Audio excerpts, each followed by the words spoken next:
தெனாலிராமன் கதைகள் 126. ராஜகுருவின் சதி.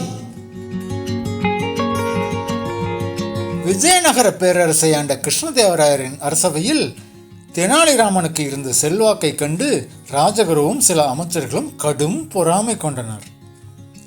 எப்படியாவது தெனாலிராமனை ஒழித்து கட்ட வேண்டும் என்று திட்டமிட்ட அவர்கள் மன்னரின் ஆஸ்தான நாவிதனை பொற்காசுகள் கொடுத்து தங்கள் வழிக்கு கொண்டு வந்தனர். ஒரு நாள் மன்னருக்கு முடிதிருத்தும் போது நாவிதன் மெதுவாக பேச்சு கொடுத்தான். அரசே, நேற்று இரவு என் கனவில் உங்கள் முன்னோர்களை கண்டேன். அவர்கள் சொர்க்கத்தில் மகிழ்ச்சியாக இருந்தாலும் நீண்ட நாட்களாக முடிவெட்டாததால் சடை விழுந்த தலைமுடியுடன் மிகவும் கஷ்டப்படுகிறார்கள். அவர்களுக்கு உதவவும் ஆலோசனை சொல்லவும் இங்கிருந்து ஒரு புத்திசாலியை அனுப்பினால் நன்றாக இருக்கும் என்று நயவஞ்சகமாக கூறினான்.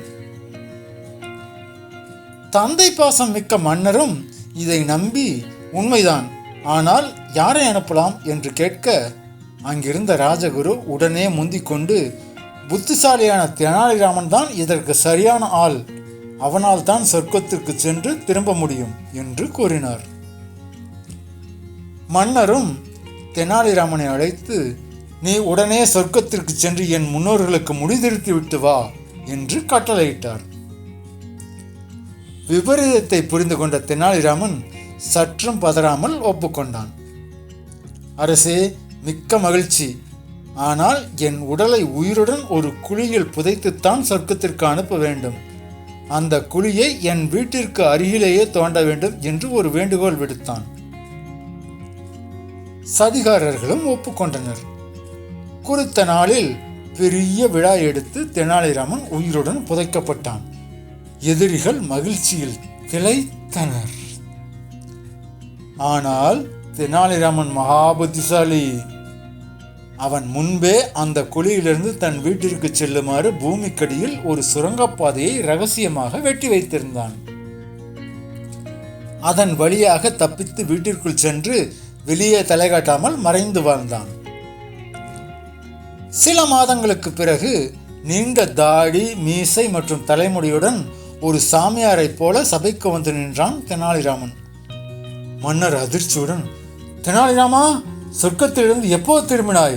என் முன்னோர்கள் நலமா என்று கேட்டார். அரசே, அவர்கள் நலமே. ஆனால் அங்கே அவர்களுக்கு முடிவெட்ட நாவிதர்கள் யாருமே இல்லை. அதனால்தான் எனக்கும் முடி வளர்ந்து என் கோலம் இப்படியாகிவிட்டது. உங்கள் முன்னோர்களும் இதையே கூறினார்கள்.